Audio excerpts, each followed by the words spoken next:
Fala, galera. Aula para o terceiro ano, tá? Conteúdo de industrialização. Eu vou dividir esse conteúdo porque é um conteúdo grande e denso. E hoje a gente vai falar sobre a primeira revolução industrial, tá?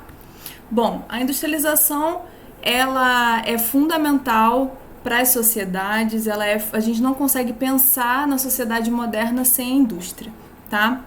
E como que começou tudo isso? A industrialização clássica, ela começa em meados do século XVIII, que é quando surge a primeira revolução industrial na Inglaterra, tá? Ela vai consolidar o capitalismo como sistema socioeconômico hegemônico e vai criar as bases aí para a indústria moderna. A industrialização consiste na mecanização das atividades, na substituição da mão de obra do homem progressiva pela máquina, né, e na produção em série em larga escala. Mas antes da gente falar de primeira revolução industrial, a gente tem que falar das fases da industrialização, né? O que levou, como que foi esse processo que culmina na primeira revolução industrial? Na verdade, a primeira forma de produzir era o artesanato, a forma mais primitiva, onde o artesão ele é responsável por todo o processo produtivo, né? Não há divisão do trabalho, o trabalho é manual, é personalizado e é de baixa tecnologia, tá? A produção acaba sendo muito lenta. Então, por exemplo, se eu fabrico sapatos, eu sou uma artesã, eu mesma escolho o tecido, escolho o couro que eu vou utilizar, corto, tiro os moldes, costuro. Então, esse processo de produção acaba sendo lento. Entretanto, eu conheço todo o processo produtivo, eu não sou uma trabalhadora alienada. E eu sou dona dos meus meios de produção, tá? E fico com o lucro todo, embora eu acabe produzindo de uma forma mais lenta. Posteriormente, com o aumento da demanda, a gente começa a ter o que a gente vai chamar de manufatura. A manufatura, ela prevaleceu na Europa ocidental, principalmente do século XIX até o século XVIII. Né? Manufatura, como diz o nome, vem de mãos, tá? Então ainda existe o trabalho manual. A diferença do artesanato para a manufatura é que eu começo a ter uma divisão primária do trabalho.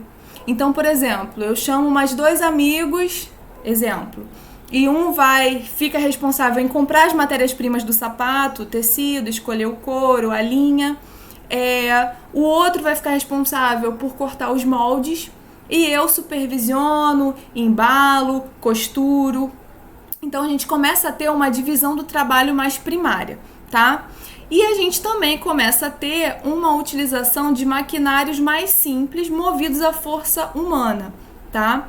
Isso vai gerar uma ampliação da capacidade produtiva. Isso vai fazer com que a gente comece a produzir mais.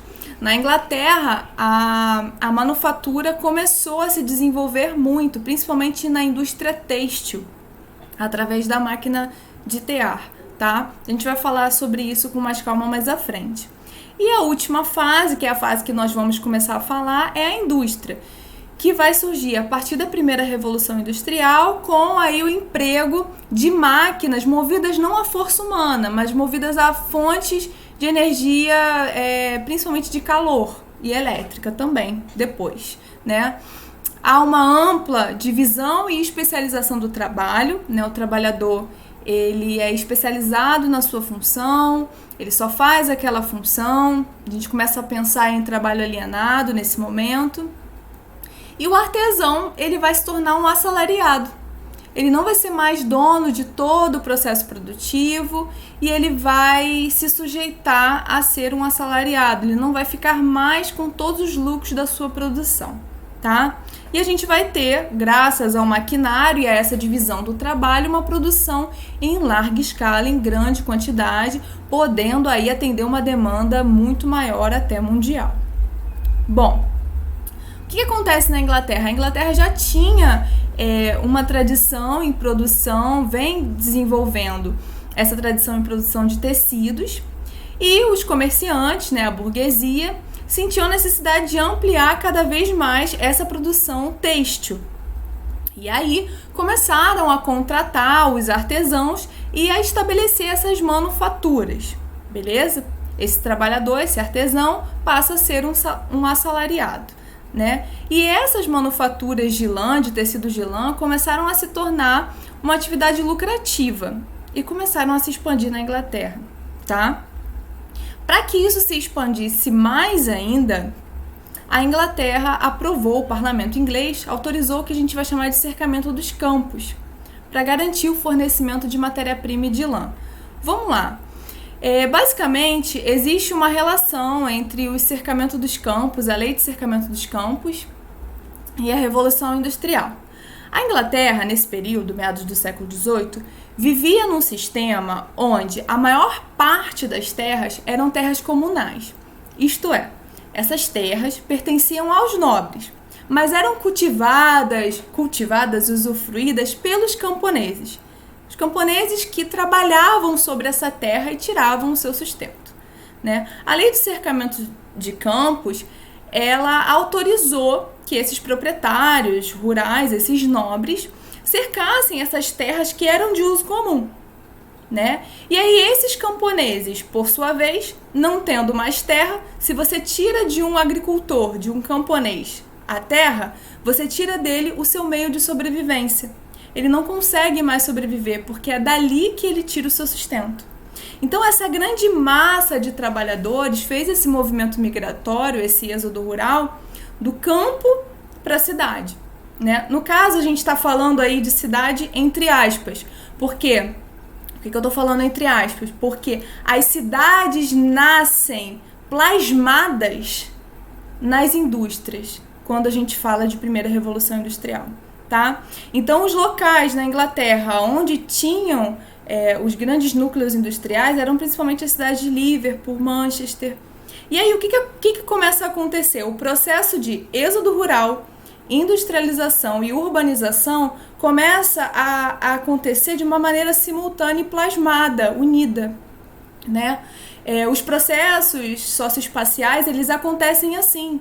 Não acontece uma coisa, depois a outra, né? Esses processos, eles são muito dinâmicos. O espaço geográfico, ele se modifica de uma forma muito dinâmica e muito rápida, tá?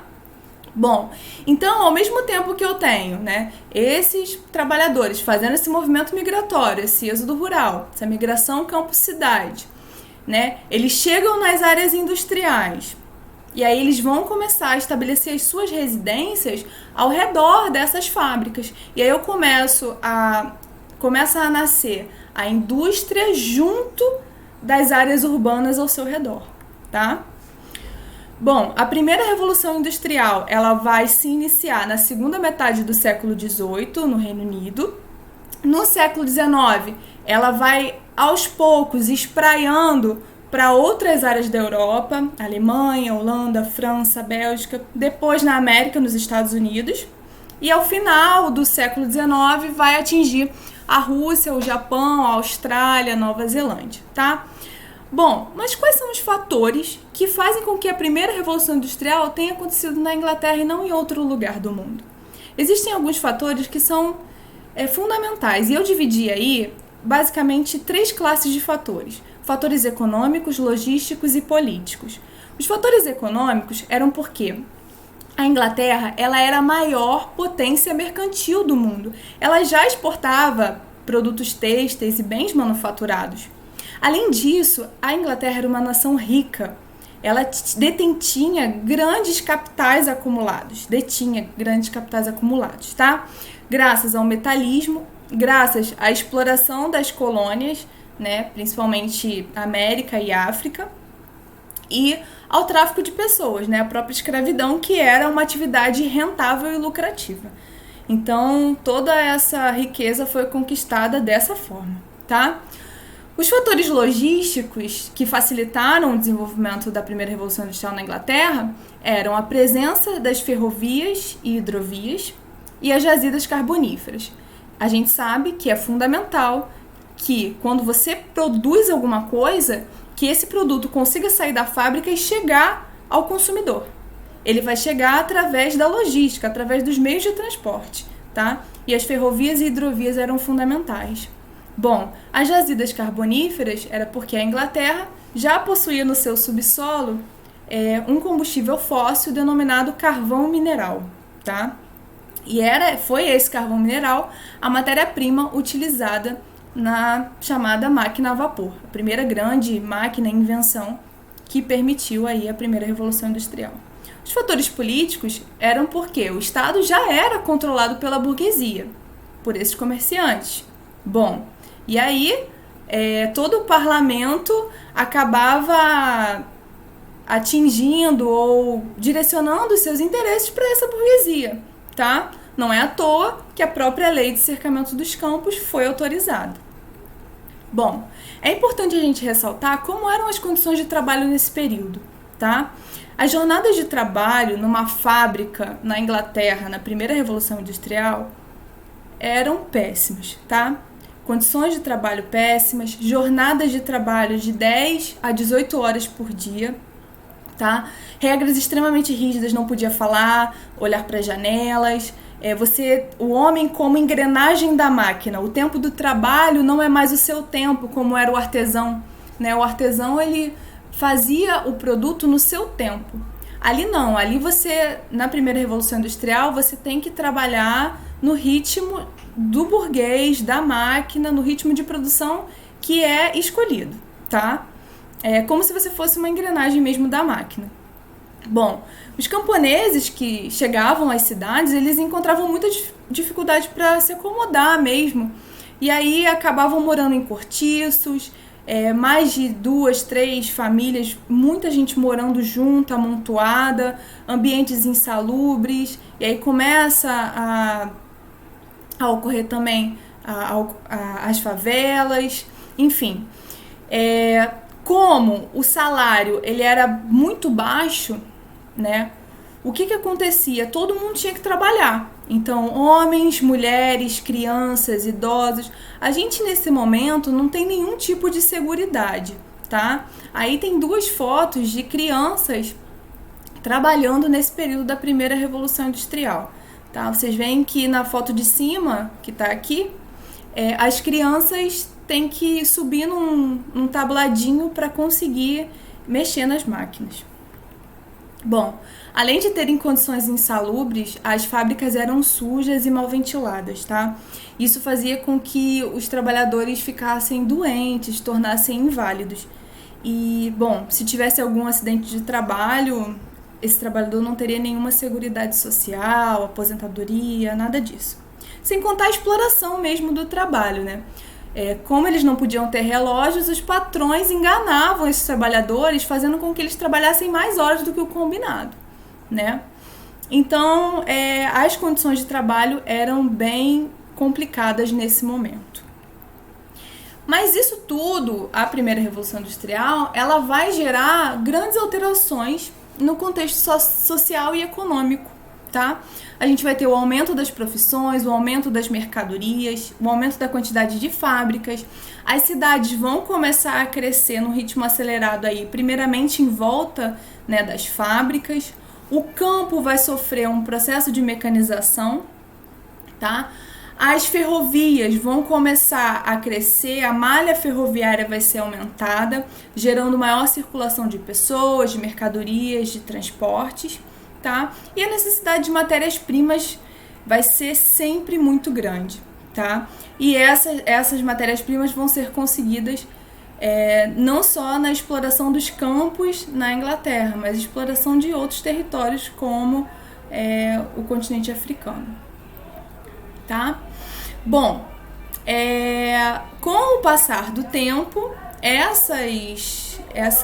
esse desenvolvimento econômico, industrial, ele vai sendo disseminado para o mundo. E isso a gente vai falar mais para frente nas fases da indústria. Bom, uma coisa que é importante vocês saberem eram quais fatores eram importantes para eu decidir qual local eu ia botar uma indústria, eu ia instalar uma fábrica, né?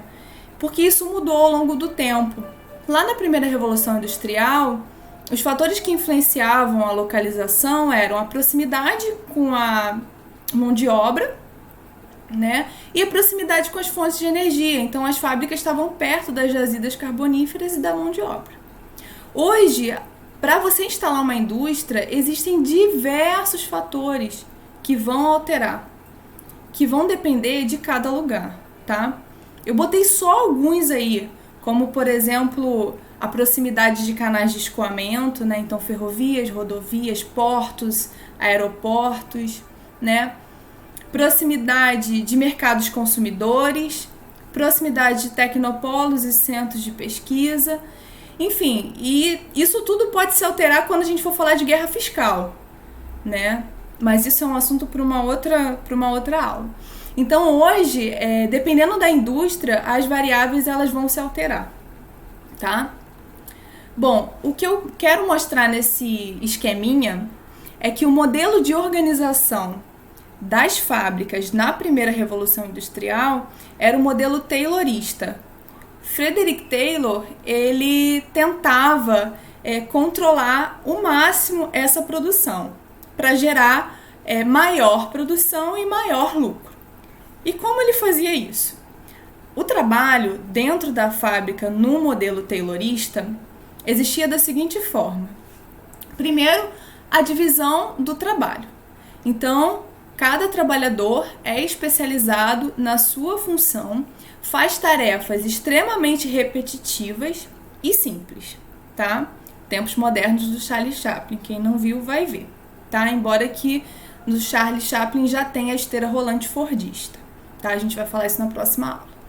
Bom, inflexibilidade da produção e dos produtos. Então, o nome, se eu pudesse designar o fundamento do taylorismo é rigidez.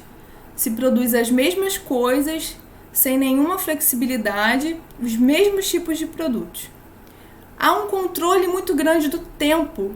O tempo do trabalho ele é cronometrado. O trabalhador é vigiado por um supervisor, tá? Você recebe o salário por peça produzida, tá? Isso tudo com o objetivo de acelerar a produção, gastar menos e lucrar mais, tá? A gente fecha por hoje aqui. Na próxima aula a gente vai falar do sistema fordista e a gente vai falar das outras revoluções industriais. Espero que tenha ajudado. Beijo grande.